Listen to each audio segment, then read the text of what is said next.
This is a Film Stories original podcast. Somewhere beyond the sea, somewhere wait for me.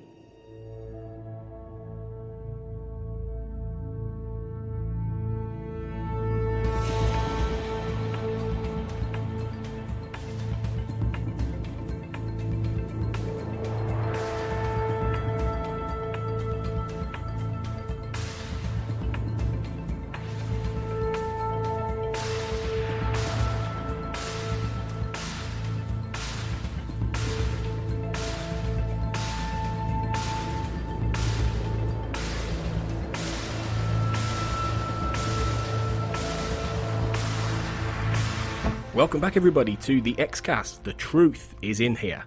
I'm your host, Tony Black, as ever, and we are recording our episode on the well-known Season 1 story, Beyond the Sea. And I'm delighted to be joined for the first time on the X-Cast by Clarence Moy. Hi, Tony. Thanks very much for coming on, Clarence. It's really great to have you on. Thank you for having me. It's great to be here. I feel like a celebrity guest. Definitely. We're going to call you that now. VIP celebrity guest, Clarence. There you go. Well, you did, to be fair, interview Annabeth Gish recently. So I did. That was a very exciting 15 minutes of my life. She was very great. She was very gracious, very intelligent person.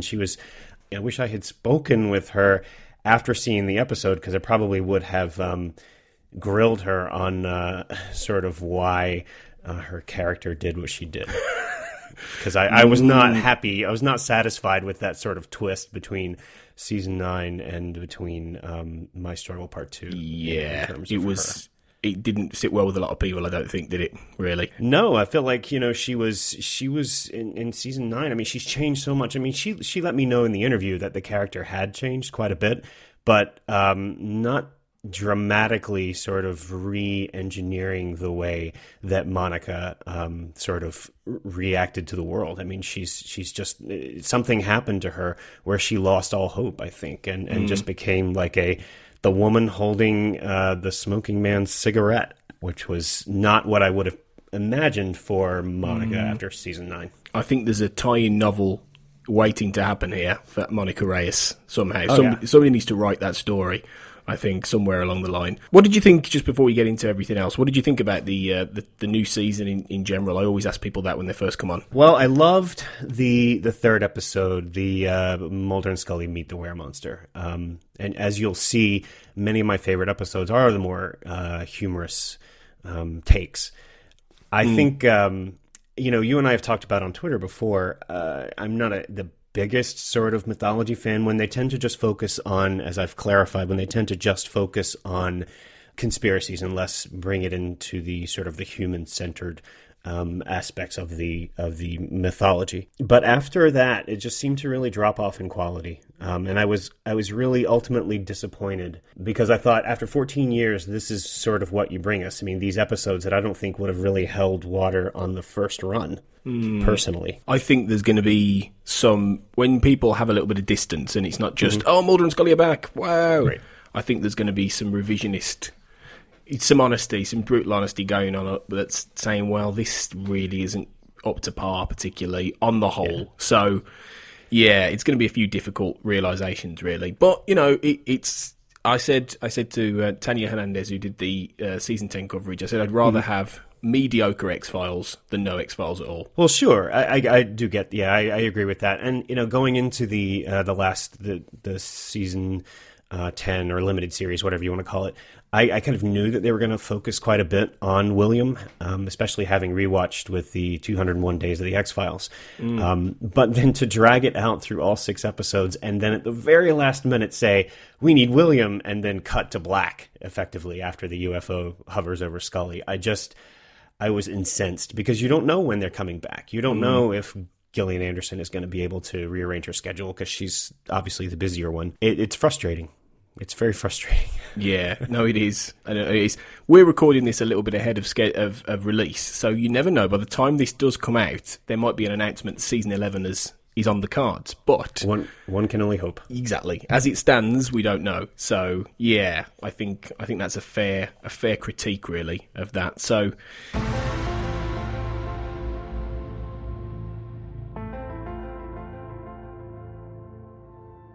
Anyway, let's move on to talk a little bit about your fandom in general, Clarence. And as I do with every new guest on the Xcast in their first appearance, I'm going to ask you the 5 questions of X to get a little taste of the show you love in general. So I'm going to start with the first one, which is, when did you discover the X-Files? October the 11th, 1996. That's a very specific Wow, answer. that's the most specific answer we've had yet. Can you guess why? Was that the premiere of season 4? It's the premiere of Home. In I was season close. 4. Yeah, I was exactly. close. Yeah, so that was, I was cognizant of the show before then, but it really wasn't until that episode that I watched it. Because of I don't know if you remember at the time, but there was all this hubbub about this is the most disgusting episode of television. It's, all these parental warnings. Don't let your children watch this. Lock them up in the basement and put them in chains so they don't see the TV. And of course, I wanted to watch it. And that episode, it's one of my personal favorites. And almost kind of, I don't know if you call it changed my life, but it was years before I could put the imagery out of that episode out of my head. And then I picked it back up again with the 201 Days of the X-Files, which started last summer, and ended up writing about it online. Watched one episode every day and got through all of them, which I had not gotten through all of them before. I have to say, I don't think there are many people out there who actually did this. Actually did get through them all for a start on schedule and wrote about them. So kudos. Hand clap many times for that, Clarence, because that's an achievement. Yeah, I feel like, I don't know, in the UK if they have those stickers that you put on the back of the cars where it tells you how many marathons you've run. Yes. I want one that says 201. Yeah. Because it was a marathon. I mean, it was difficult. It was carving out that much time every day was, especially when I have 2 kids, was a lot. But I got through it, and I'm excited that I did. And as I say, it's a great achievement. So no, that's a really great specific moment. And I think my next question's already been answered because, or I might be wrong, but my second question is, what is your favourite episode of the X-Files? Well, I didn't want to be boring because almost all of my answers have something to do with home, so I decided to go with Jose Chung's From Outer Space. Because that one is pretty much a perfect hour of television. I love the humor. I love the unexpected twists in it, especially when you see that alien in the cage rocking back and forth, going, "I can't believe this is happening. I can't believe this is happening." I was like, "What the fuck is going on?" I'm sorry. Can you? So I was stunned by the episode, and I just loved the direction in which it went. Yeah, it's a classic. It is a classic, and it tends to be the same kind of episodes that keep coming up when I ask people what their favourites is. Jose Chung has come up from several people, fans, and even when we've interviewed a few authors who've written X-Files stuff, which we have the last few months. It's it's the same kind of thing. So yeah, great choice. I can't argue that at all. My next question off the back of that is, what is your favourite season overall of the X-Files? It's hard for me to pinpoint one season. I would say probably somewhere late season 3, early season 4. I think that's really when they hit their stride in terms of just classic episodes. The sheer volume within those seasons, around that time frame is just really tremendous work. I could probably say I'd have a favorite in every season, even in the later seasons. But I think that period, I think you can pinpoint that's where the highest amount of quality is. Yeah, I agree. I say much the same whenever I think of the best X-Files seasons. So now I agree. I think you're on the right track. Who then is your favourite character in the X-Files? Now, this doesn't have to be Mulder and Scully. It could be anybody. It could be a guest character. It could be recurring. Anybody. Okay, so I'm a Scully person, so I'm going to start there because that's the most boring answer in the world. I love Gillian Anderson. I love the work she does on the show. I think she's by far the most interesting character on the show.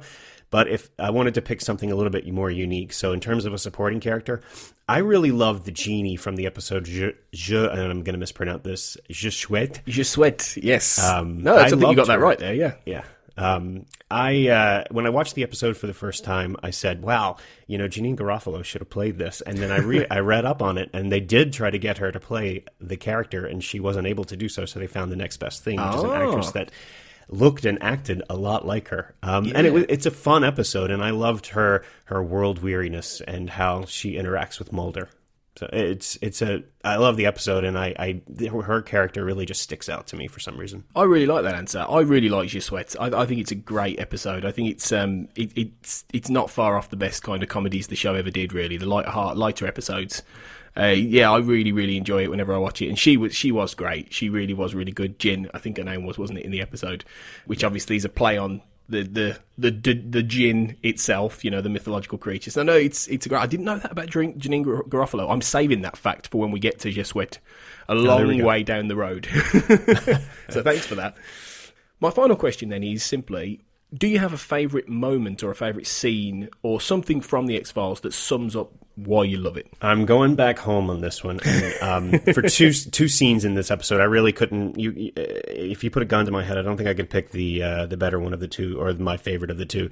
The opening, I think, is tremendously amazing when you've got the Peacock family coming back with the screaming baby, and they walk out to the baseball field, and then they buried the baby in the mound, and then the next day you see the children playing baseball, and one of them stubs their toe on the mound, and there's blood coming up out of the ground. That is, to me, that typifies sort of the morbid nature of the X-Files and how it tries to blend so many different. My words are failing me. How it blends sort of the styles. Yeah, well, it blends the horror and the mundane, like the game of baseball, which David Duchovny loves so much, and then of course they're playing on top of a dead child, and it's that combination is very unsettling, and I think that's what the X-Files always should be. Second is Wonderful, Wonderful from that the sequence, the musical sequence there is fantastic.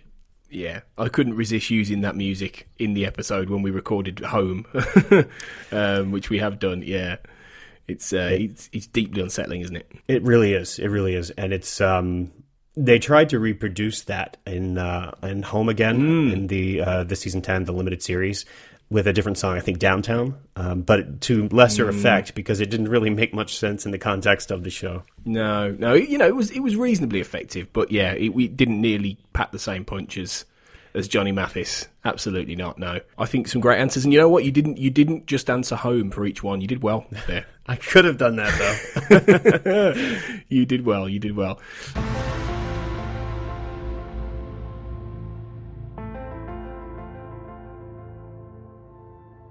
Okay, well, we're going to move on to the main meat of our discussion, and we're going to talk about episode 13 of season 1, Beyond the Sea. I expected to find you at the crime scene. Did Boggs confess? No, it was 5 hours of Boggs's channeling. After 3 hours, I asked him to summon up the soul of Jimi Hendrix and request it all along the watchtower. The guy's been dead 20 years, but he still hasn't lost his edge. I lied to the police about how I found the warehouse. I didn't notice any suspicious activities. And how did you find it? It was where Boggs said it would be. Scully, I told you about Boggs. I didn't go looking for it. I came across an area that had landmarks he spoke of. That doesn't matter. That's exactly what Boggs wanted. He could have been setting you up. You could be dead right now. Why did you feel you had to lie on your police report? I thought it would be a better explanation under the circumstances. What you're really saying is that you didn't want to go on record admitting that you believed in Boggs. The Bureau would expect something like that from Spooky Mulder, but not Dana Scully. I thought that you'd be pleased that I'd opened myself to extreme possibilities. Why now? After all we've seen, why Boggs?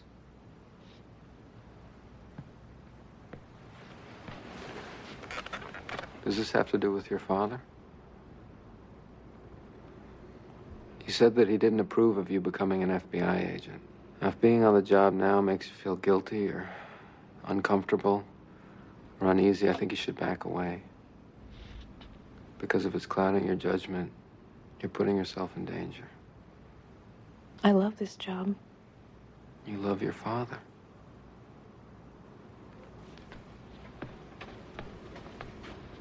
Dana, Open yourself up to extreme possibilities only when they're the truth. That goes for Luther Boggs and your father. Beyond the Sea is the 13th episode of the first season of The X-Files. It first aired on January 7th, 1994, so it was the first episode back after Christmas, and it was written by Glenn Morgan and James Wong and directed by David Nutter. The story sees Scully's father, William, dying suddenly, at which point her scepticism is put to the test by a prisoner on death row who claims that by using recently gained psychic powers, he can help her catch a kidnapper. Clarence, Beyond the Sea is very well loved by a lot of people. Out of 10, what would you give this episode? I give it a 10 by far. It's definitely, in my opinion, one of the best, if not the best episode of season 1. And I read that I'm in good company there because I think it's Chris Carter's favorite episode from season 1 too. Yeah, I think it is. It's a really fantastic. It's the first time you see Scully or Gillian Anderson really dig into the character of Scully, or they've written it to give her such a dramatic background and to allow her to explore her emotions in a very different way than Scully sort of had been able to previously in the season. So that's one of the things that I love about it the most. It really shows a different side to her. Gillian Anderson gets to act her socks off throughout this.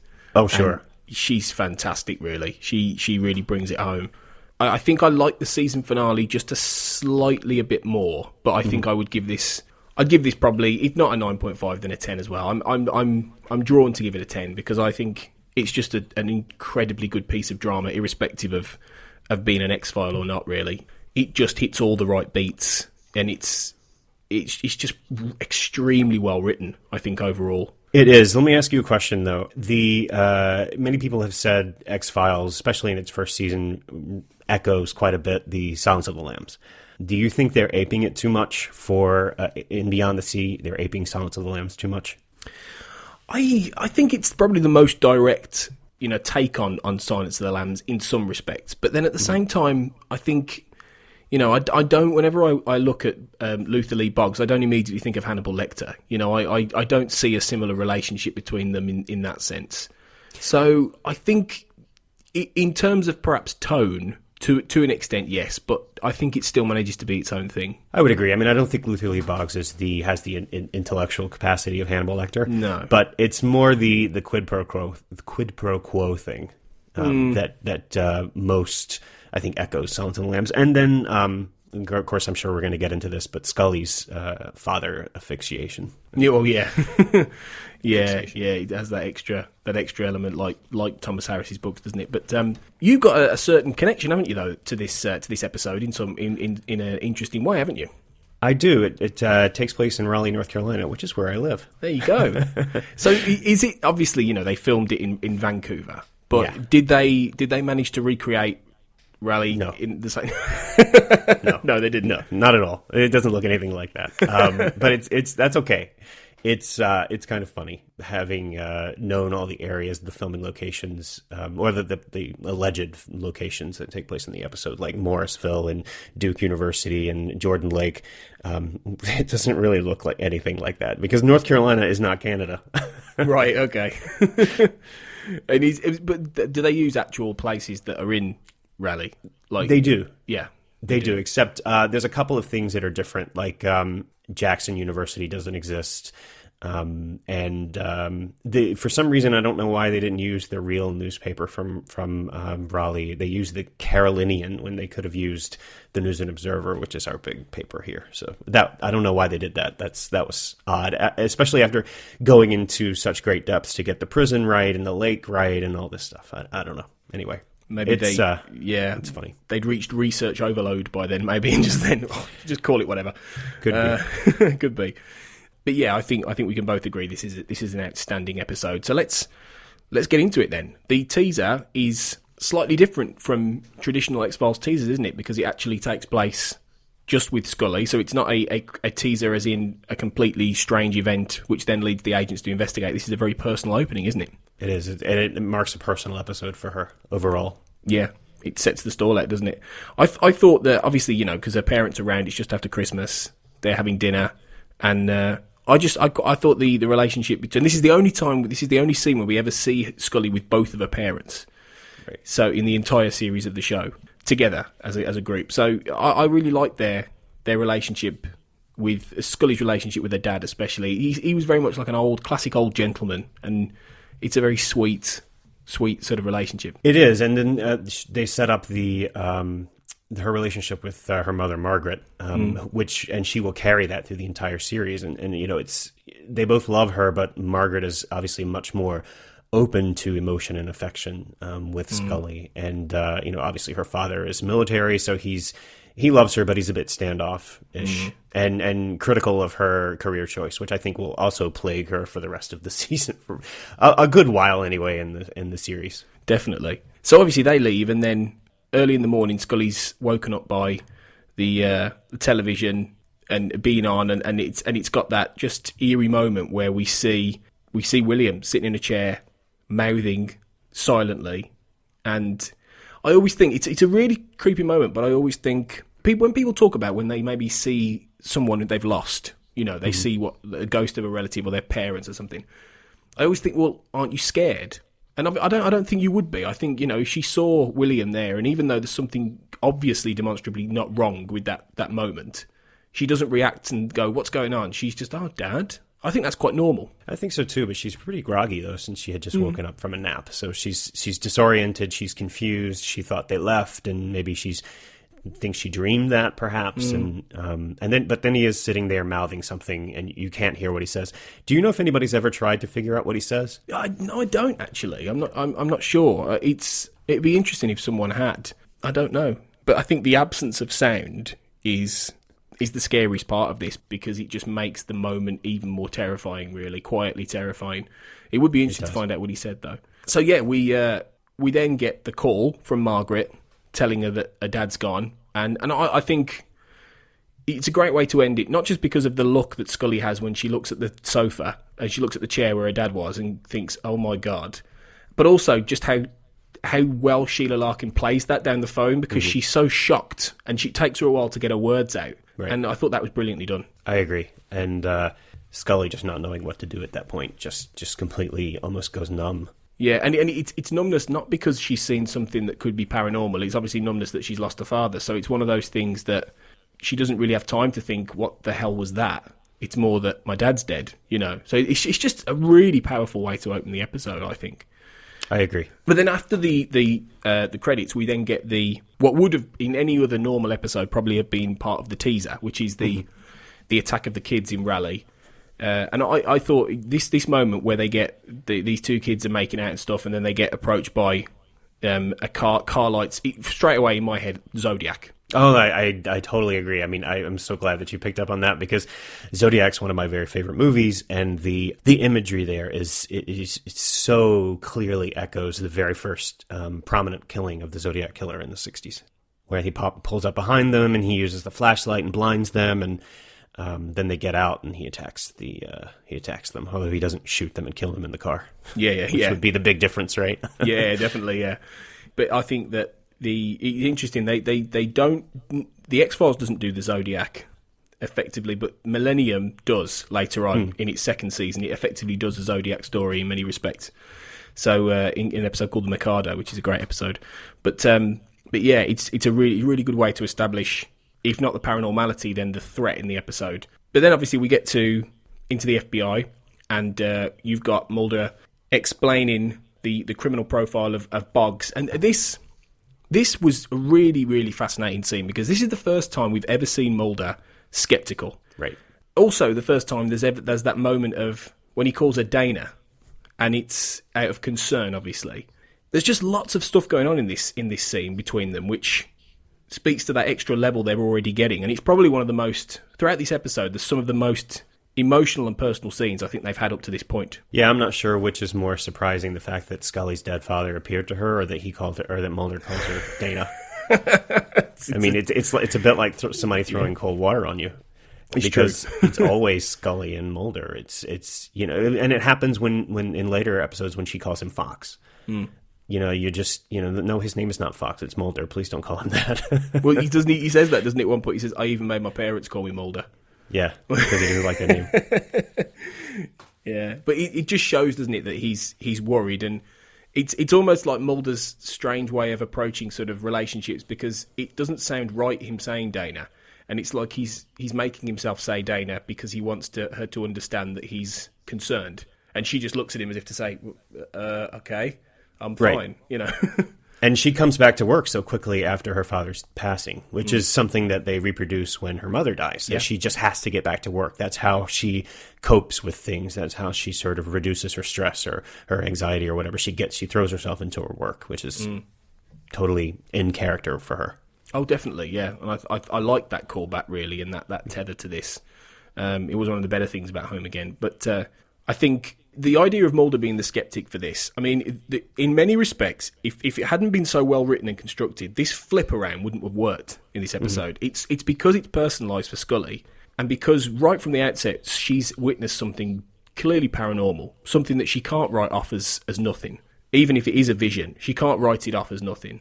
Then you've got Mulder not believing Boggs when, for a lot of other people, he would buy what Boggs is saying, hook, line, and sinker, wouldn't he? That he's channeling psychic transmissions. It's really interesting. Why does Mulder go there straight away? Why does he go? He's lying. Yeah, I don't know. That's always it hasn't bothered me, but it's been surprising that Mulder very quickly jumped to that. And then I'm jumping a little bit ahead, but he makes that trick with the T-shirt.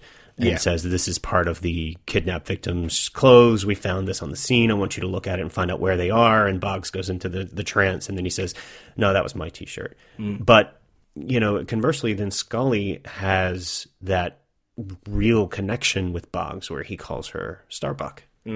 So he clearly has some kind of ability. So Scully is able to believe him because of that connection, but Mulder kind of proves his skepticism to be true in his eyes, which is it's just a very different interaction between the two characters and how they process information than in any other episode of the series. It really is, and I think you hit the nail on the head that Boggs and Scully have that connection between them, which is almost maybe how Boggs can actually do what he's doing, or what it appears he's doing, whereas Mulder's trying to force it. Mulder's trying to get he's trying to make his theory fit. Oddly enough, in some respects, he almost feels like one of the agents or detectives that he usually butts heads with in this episode sometimes, because he's trying to disprove it.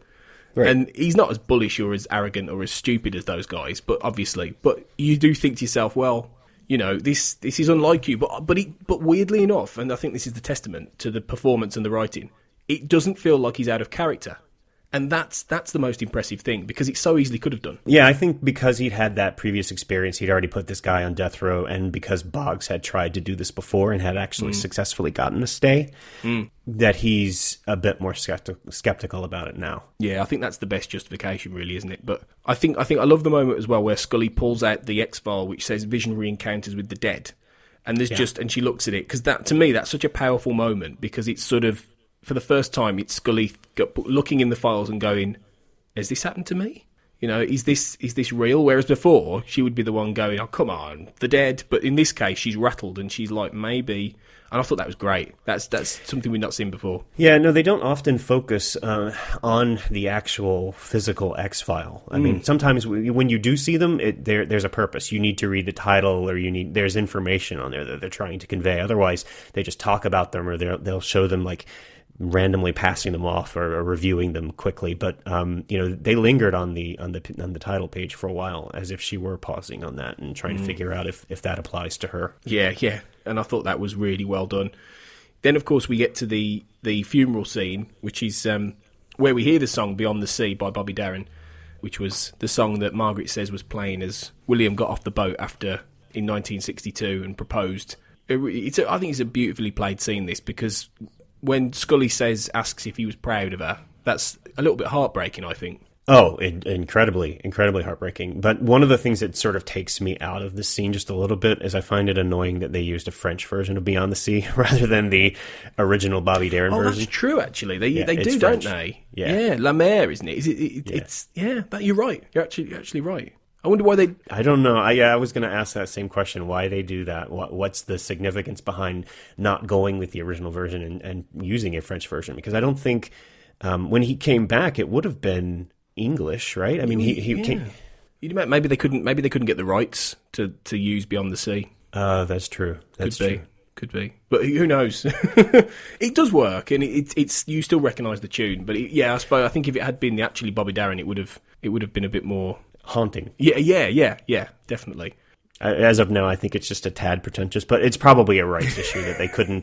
They didn't have much money. They didn't have a big name back then, so they probably couldn't afford the rights to any pop songs because they don't normally include songs in the show. No, that is true. It's all Mark Snow, isn't it? Pretty much. And Mark Snow is the one who brings us into the moment. The first time we see Boggs with a really chilling sort of piece of music, just at the very end, a chilling sort of almost like atonal gasp that brings us into the dark, scary world of Boggs, of Luther Lee Boggs. And obviously here, we for the first time, we see Brad Dourif, who is at one of the biggest celebrity spots, really, of season 1 in the show.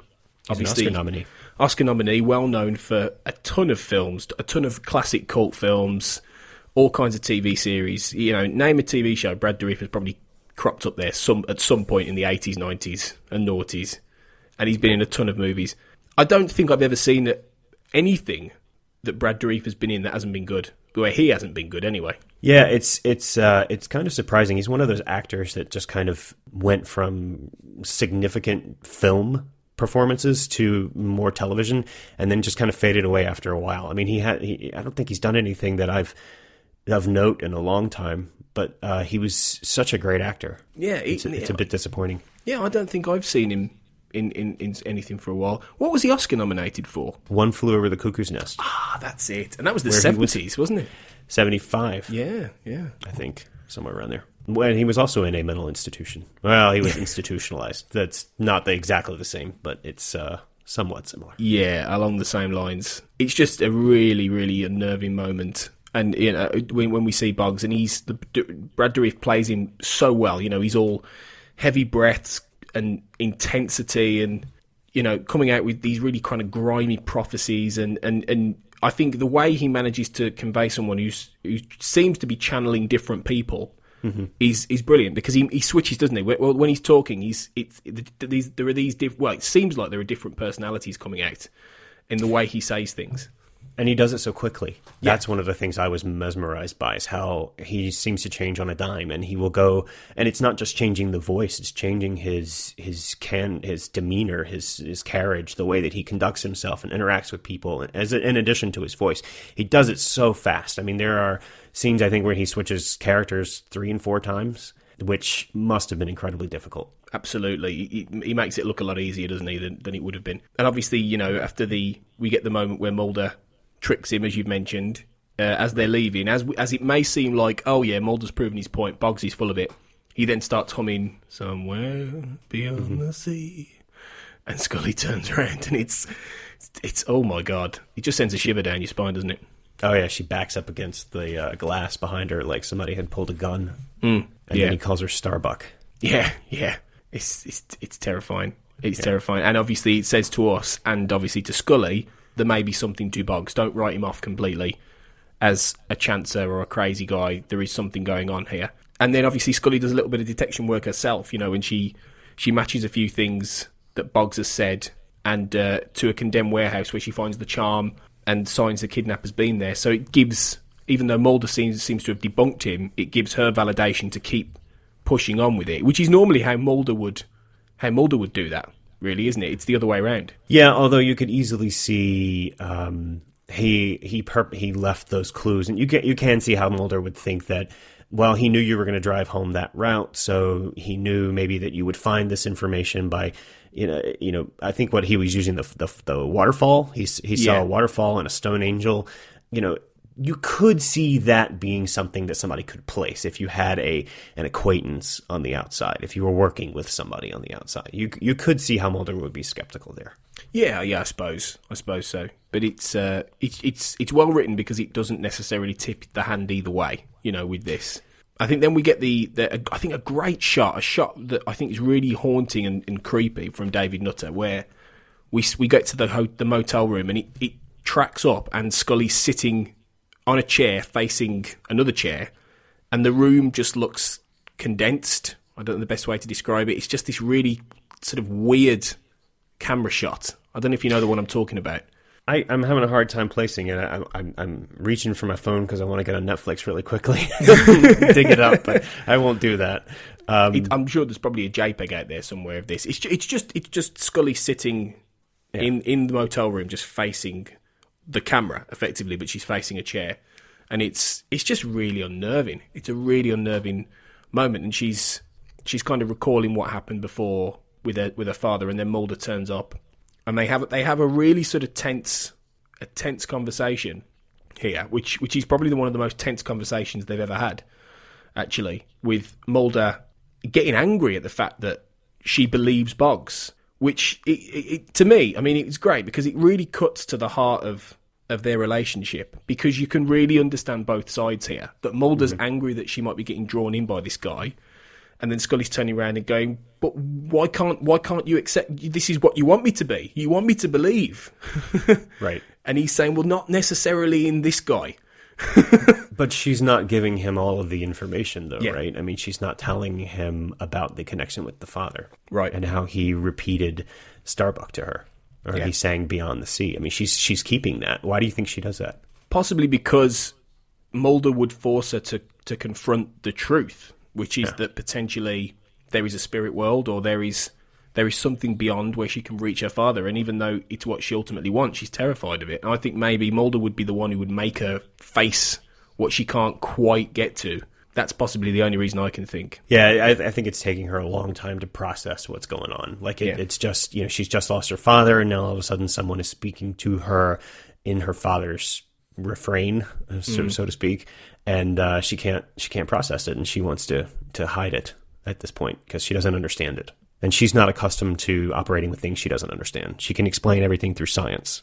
Right, exactly. And I think there's the moment next, which is Mulder basically trying to smoke Boggs out, because he obviously believes he's still involved in the kidnapping of these kids. And he plants this fake newspaper article that suggests they've been found in order to lure Boggs and get him to call potentially his accomplice. The moment he calls Mulder, and he's on such a good moment where he looks up at the CCTV. Yeah. And they're all watching, and he dials Mulder's cell phone. It's great. It's just a great moment. Do you ever wonder how he got Mulder's cell phone number? That's a good point, actually. Maybe he channeled it from... Yeah, he's super psychic. From Samantha, or if she is dead, who knows? No, let's not go there. Yeah, we were a long way from that yet. But then, it's the whole question, really, of... when Boggs is channeling what the killer's doing, we see moments which suggest Boggs is telling the truth. But is he? There's these flashes of what the killer's doing. But is it all in his head? There's an element of it could all be his imagining of what's going on, or it could be him channeling what's going on. I thought that was great. And it's also a really clever, dramatic way of it potentially exploring what the kidnapper, Lucas Henry, is actually doing. Very good narratively. They keep it very up in the air. Yeah. For a long, long time. And, ultimately, do you ever really know? Can you leave the episode thinking that perhaps he was making the whole thing up, that he wasn't really psychic or didn't really have that connection, and there is something that he could have gotten some piece of information about Scully? I'm trying to remember if they left it open-ended or if it was... I'm a bit of a believer, so I tend to, immediately sort of believe that he was, all of the things that he describes about being pulling up the spirits of the dead people that he killed. I tend to think that that's true, but I'm just trying to look at it from a different perspective. Can you leave this episode thinking maybe it's not true? Maybe he did, dramatically plan all of these things out. I don't know. I think there's an argument for him. I mean, you flippantly made the point about Mulder's cell phone, but if he can get that somehow, then I don't see why he couldn't necessarily have knowledge of what Lucas Henry was doing. Right. I think maybe, but I think I've always left this episode thinking I think he genuinely did have a link to William Scully and whoever else, and I think there was somehow he managed to connect with these people. I agree. Yeah, I think so, but he was too far irredeemable and down the road. And especially when you get to of course we'll talk about this in a few minutes, but when you get to the Blue Devil part, I mean there's no other explanation for that. Exactly. But he does leave it enough open to interpretation in order to ask these questions, which is another strength of the script, really. So obviously, Boggs has been channeling all this information. It does allow Mulder and Scully to get an FBI team together, get to the boathouse. They find the girl, Liz, and he gets shot. Luke Mulder gets shot by Henry, who then manages to get away. But Scully finds another clue which suggests that Boggs is right, while, you know, Mulder's in trouble and then in hospital. And it's a really good way, actually, of taking Mulder enough out the picture for Scully to be on her own with this. And I think that was a really good idea, because Mulder had almost played his part in this story. You know, he'd set up being the skeptic. I think Scully at this point needed to be on her own in order to really get into this with Boggs. Yeah. Well, it's not his story. Exactly. It's hers. It's her arc. It's her character exploration. It's her father that has died. It doesn't, you know, Mulder's only there to be the skeptic at this point, to flip the roles. And I think, you know, eventually he needs to go away so that he doesn't become redundant after a while. Yeah. You know, it's really more about her growth and her exploring her believer side. Definitely. And it just compounds her loss, doesn't it, really? You know, she's lost her father. Mulder's, you know, we know he's going to be okay because it's episode 13, but like, But he could come back as a ghost. Well, yeah, exactly. But you know, it just isolates her a bit more while she's grieving, and just compounds the emotion for Scully. And I think that's a great idea. And you know, it then just leads her to have to go after this herself and to start, you know, trying to find the kidnapper. You know, she's working with an agent and they're questioning, you know, the girl who's been found, and she goes back and sees Boggs, and you know, he's at this point furious with him and convinced that it's all a setup. And I thought this was incredible. I'd never seen Gillian Anderson like this, and Scully, she just rips into him. She just shows such fury and such emotion. This is the first time ever that Scully has been that angry with anybody. And it was incredible. Yeah, it's that bubbling up of emotions that she can't control, that she doesn't know how to process, she doesn't know how to deal with. And I get the sense she's never been in a situation professionally where she hasn't been able to control her emotions. Yeah. She looks at everything very clinically. And you know, the combination of her father's death, Mulder's disappearance, and this guy that she's trying to find, the remaining kidnappee before he dies, you know, that's just all bubbling up under the surface, and it erupts at her, and she channels that into frustration with Boggs because she thinks he could be playing with her, and she doesn't have time for it. Definitely. And this scene is amazing because it goes from this immediate high point and this crescendo of fury in which she's compromised by her beliefs and her grief, and then eventually Brad Dourif and Boggs manages to completely twist her round to the point where she's just a mess, weeping, saying, "I want to speak to him, my dad." And when she has to get that question out, it's a bit like when Margaret at the start of the episode couldn't get out that her dad had died.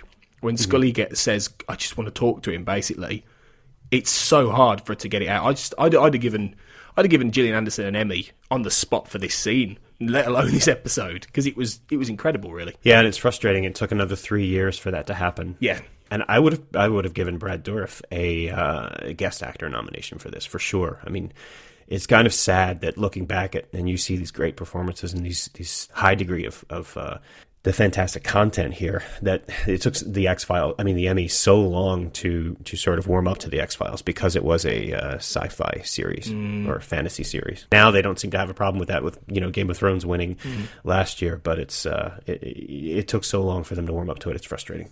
Yeah, and I think possibly as well because this is a gem amidst quite a sea of relatively mediocre episodes. You know, season one was very much finding its feet, and you get the odd gem, you get the odd Beyond the Sea, you get the odd Ice, you know, you get the odd, you know, Darkness Falls, which is very good. You get the odd episode which just leaps out and goes, "Wow, this is great." But then it tends to plateau a bit and it goes a bit formulaic.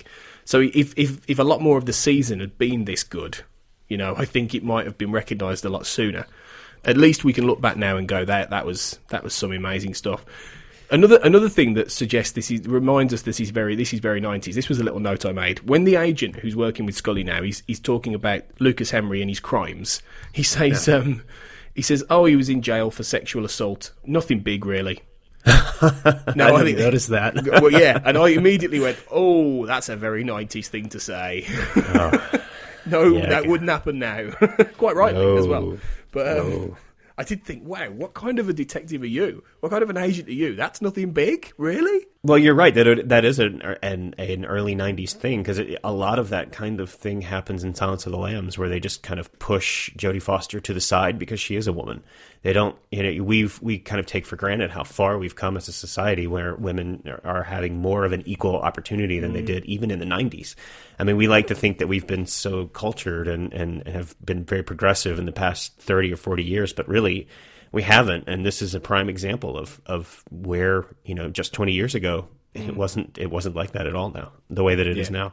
I think that's a really good point, and it does, we do need to look, and sometimes it's very hard in this day and age, especially with everything going on in the world, to actually take a step back and say, well, we have come some far, we have come some way in 20 odd years. We need to just celebrate a little bit of that. I've got a long way to go, but yeah. And I guarantee you would never see gender bender on a major television show. No. Today. They would not do that today. No, they wouldn't. They wouldn't get away with that now, would they? In fairness, I don't think that's a bad thing, because that episode is mad anyway. I mean, that's the Kindred one, right? Yeah. That's the next one we do, actually. The next one you'll get to hear, you lucky listeners. It has one virtue, which I will talk about next week, which is it's completely batshit insane final moment, which if you remember Genderbender, you'll remember how it ends, and you'll go, what? Yeah. Which that's the only thing that's worth it. You got to be nice to it, though. You got to be nice to it. It's got a lot. It does have some positive characteristics. The whole sexual imagery thing is pretty interesting. It's unlike something that would have been on national television back then. True. Where Mulder's crawling around in those creamy caves. Consider this a little bit of an icky teaser for next week, guys. There you go. All right. I'll quit ruining it. I think another great thing about this moment with Boggs is how he really shows how scared he is of what he's going to face if he dies. He says, I think at one point he says, "Don't underestimate my fear of dying," right. And he says it with such terror, I think, and it's great because he's all the way through. It seems like he's playing people, but he's genuinely scared of a reckoning. With the scene where.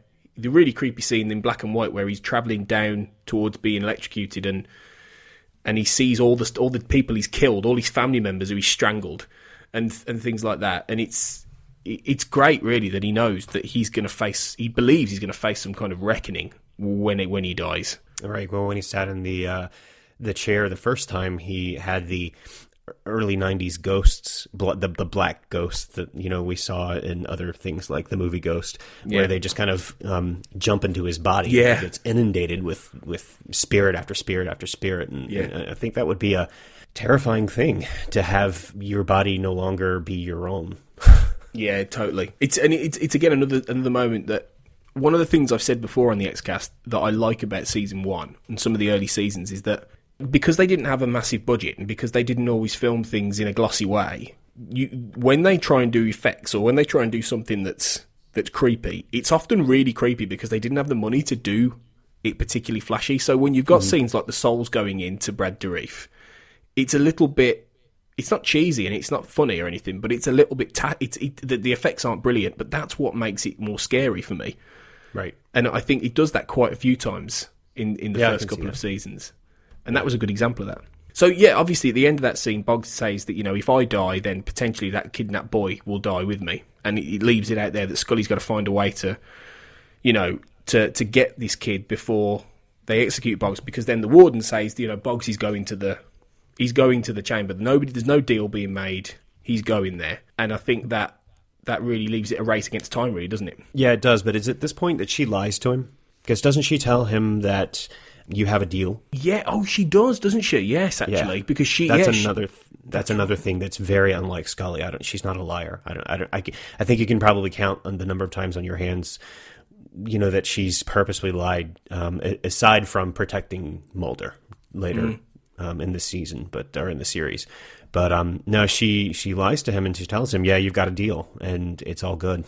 Yeah. When it's not. I mean, he's going to die. Well, this is it. Yeah. And then, obviously, by the time that they get to the Blue Devil Brewery, and even though Mulder is in his hospital bed has said, don't deal with him, he's still trying to get out of this. When they find Lucas Emery, it's that point just before that she's about to admit to Boggs that that she lied, Right. and he says that he already knew she had, which is really interesting, isn't it? Because it's just an interesting moment between them, because it does it absolve Scully from that that lie, like you said, which is really out of character. I don't know if it absolves her, but it certainly shows that Boggs knows he's going to die, and he's just in for salvation at this point. He wants to do something good, I think, because if he knew that she was lying, which obviously I think that he probably did, he still gives her information. He still wants to help her and protect her because they have that connection, and I think it's the one good thing that he does in the episode. Yeah, the one salvation, one bit of salvation. Then obviously we get the moment where the FBI managed to get in there. Scully leads the FBI into taking out Lucas Henry, and except for this one scene where they're getting ready to walk through a door, and you can tell that she was leading, and then all of a sudden she backs up and she lets the one guy walk through, and then Luther Lee, Colcox, one of the agents, knocks him down, and she just goes running. It was kind of awkwardly staged. I don't know if you picked up on that. I didn't actually. No, I didn't. Yeah. But yeah, so again, early days where they're trying to figure things out, and there are a few moments. There was a great moment in the Jersey Devil, which we talked about with Zach Moore, where they do, as they're doing a chase sequence, they do a hilarious jump and roll, and they both do it, and you think this, you can't get away with that. But thankfully, they don't do anything like that in this, because it would take you out of the episode. But obviously, they manage to rescue the boy, and she manages to take out the guy. But then she sees the giant blue painted devil, which obviously then he falls to his death. And it's a fade in then to the face of Luther Lee Boggs. And it's got a lot of fades and symbolism, this episode, hasn't it? It does a lot with that, really. Yeah, it does. I love that fade to Boggs. It's quite nicely handled. Yeah. So, by then, Scully goes to see Boggs, and she admits that he's been some help, and that she says, you saved Jim Summers, which is the lad, and him, and her, I should say. And he says, you've come for your message. And then in some respects, it's interesting what he says to her, isn't it? I'll give you that message if you come to my execution. The big question is, and obviously Scully doesn't go, and the big question is, why would he have done? Do you think he would have found a way to give her that message, or do you think he just wanted to maybe even pay her, get back at her for her lying? I don't know. I think they had built this relationship. Maybe I'm reading too much into it, but I think they built a connection and built this relationship, and I think he didn't want to die alone. I think he liked her, and I think because obviously he did, because he gave her the clue about the Blue Devil. He wanted to protect her, and I think he wanted somebody there with him while he died that understood him, or that had a connection with him. I think that he didn't have, he didn't have that up until this point. I think that's probably why he did that, and she wasn't going to bite. Maybe I think that can be a good interpretation of it, really. And obviously, then Boggs is killed, and he sees again the people that he killed, and then the final moment is Scully with Mulder, and she's saying the whole thing. She's backtracking. Then she's saying the whole thing could have been Boggs. It could have all been staged, and then he, even though he hasn't believed in this case, he says to her, you've seen so much, you've felt so much. Why can't you believe? And her answer is, I'm afraid. I'm afraid to believe. And that's a really, in some respects, I think that's a bit of a turning point for them, because she before has never had cause to believe. She's always been, she's the one who was assigned to the X-Files. He's been the one leading her on these crazy adventures, and they've encountered lots of stuff by this point, a fair bit of stuff, but Scully has always had a rational scientific explanation for everything, and she would have written her field reports with, that would maybe be a bit strange, but it could have been this. But in this case, she knows that this was something she can't write off, but she can't face it, and that's so powerful for their relationship, I think. It is. Although it's disappointing that she kind of pushes all of the evidence to the contrary aside, and just and goes down the safe route, which I think she eventually recovers from later on in the series, because she does change quite a bit as a character. But here she just kind of, you're right, she's too scared to face what she really experienced with Boggs. And so, like most people who do experience something paranormal, they just kind of write it off as the most simple explanation. Yeah. Because they're afraid of things they don't understand. Do you think it was a it was a good character point for Scully, or was it necessary in order to continue the series as it is, really, and have them in their roles they needed to be? Is it believable that Scully at this point would admit this and sort of back away? I think so. I mean, I think if you look at the alternative, it would be a very different show if you didn't have that sort of give and take between belief and skepticism. And I think it's too early in the show for them to make that shift, for them to make her all of a sudden a believer. I think it has to be a gradual change. I don't think it's something that you can just turn off. Yeah, but this is the first moment, isn't it, really, where that slow belief, that slow process for Scully begins. So it's a hugely important episode, isn't it, really, to the X-Files as a whole, really, which is why, as you said, it's one of the best, and I totally agree with you. It's a landmark. I think, yeah. I don't think that's a perfect way to end our discussion on this episode. It's a landmark. You're so right.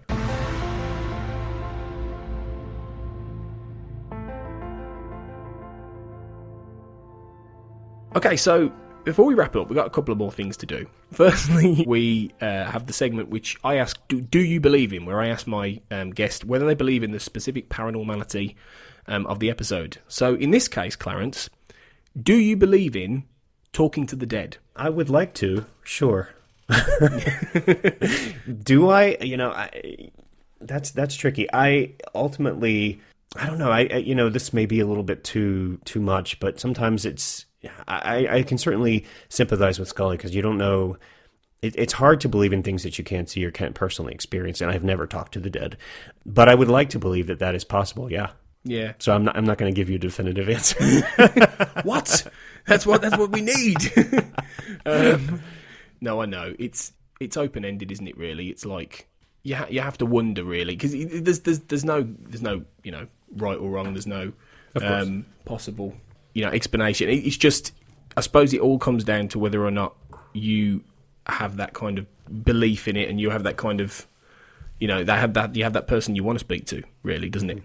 Or whether or not you can open yourself up to the experience. Yeah.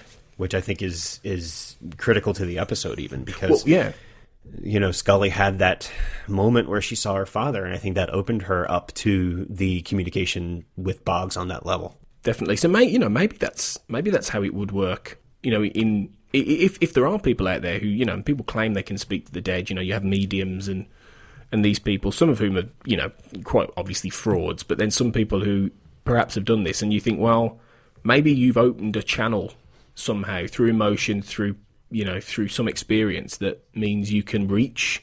If there is something beyond, and we are more than just a body, and if there is a bit more to us, and we go somewhere else, or we exist in some respect somewhere, maybe there is a way to do it, and who knows?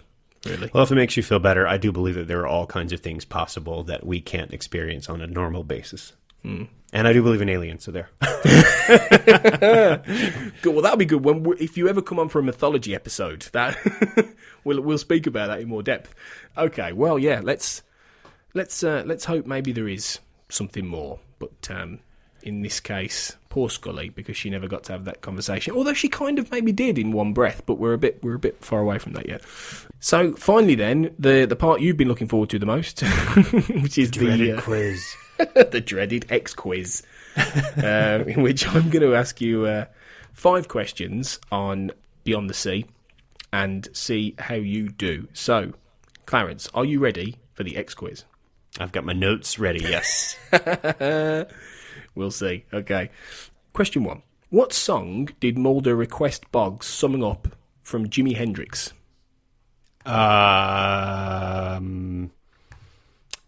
Crap. No, it wasn't. Crap. And I've written down Duchovny requested, or Mulder requested Jimi Hendrix, but I didn't write down the name of the song, and I don't remember. Damn it, my note-taking skills are terrible. This is always the way, right? That people, they write down things that are almost the answer, and they don't always write the answer down. It's funny. I have no idea. Okay. All Along the Watchtower, which he's one of his most famous, really. But yeah, there you go.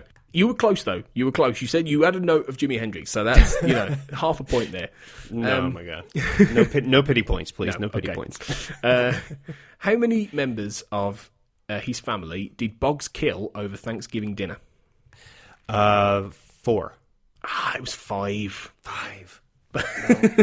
Bad luck. Close. Question 3. What is the name of the football team that Mulder takes a scrap of from his T-shirt and shows Boggs? I think it's a football team, or it's a basketball team. Basketball team. It's the New York Knicks.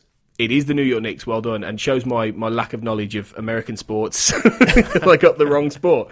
Well, you had me second guessing myself. I'm like, what? Did I forget? No. Well done. Question 4. Name the warden who Scully speaks to and informs her that there is no deal for Boggs. No idea. That was Warden Joseph Cash. Sorry about you and your sadistic quizzes. I know. It's terrible. My last Strong one, finish, number 5. Well, my last one I think you will get, which was name the brewery where the climax of the episode takes place. The Blue Devil Brewery. Blue Devil Brewery. There you go.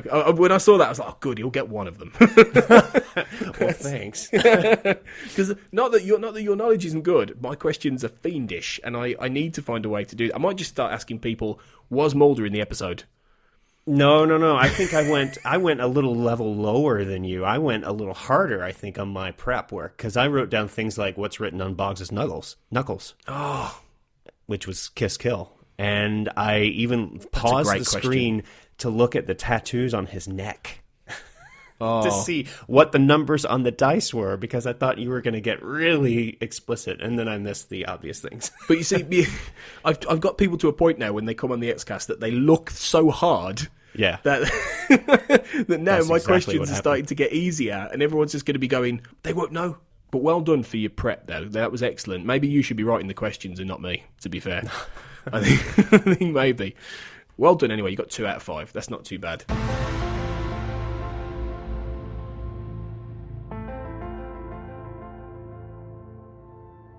Okay, well, that brings us to the end of this episode then, and it just leaves me to give you a big thank you for coming on the Xcast, Clarence. Hopefully it won't be for the last time. Well, thank you for having me. Hopefully you'll have me back. Definitely. It's been a pleasure. Where then can we find you on the internet, or is there anywhere particularly you're around that people can find out more about you? You can find me on Twitter at CHMoye, MOYE, and you can find me at my normal stomping grounds, which is Awards Daily TV, where I have written up all of my 201 Days of the X-Files articles. That's www.awardsdaily.com/TV. I cannot recommend that enough either, because, as I said earlier, it's such an achievement that Clarence has done to manage to do this. Well, so, yeah, it really is. And, go over there, check out his work, things like his interview with Annabeth Gish, which, as I mentioned earlier, which was terrific. So, do look that up. And, as I say, hopefully he'll be back soon. But you can find us on iTunes, as ever. Please do subscribe, give us a like if you can, give us a review. All you have to do is click write a review, and some people have said they're not quite sure how to do it on iTunes, and I understand because it's a bit nebulous. So yeah, just click on write a review, and if you could let us know what you think, that'd be great. That'd help us get known a bit more. You can find us on Twitter at the X_cast, and on Facebook at the Xcast, if that's where you prefer to hang out. Do tweet us, message us, let us know what you think. We've had a few people do that, and it's great to get interaction and feedback. Let us know what you think about the episodes in season 1, and we might try and incorporate some feedback into the episodes themselves. So, do get in touch. And we're also part of the Black Hole Media podcast network, which you can find at Black Hole Media.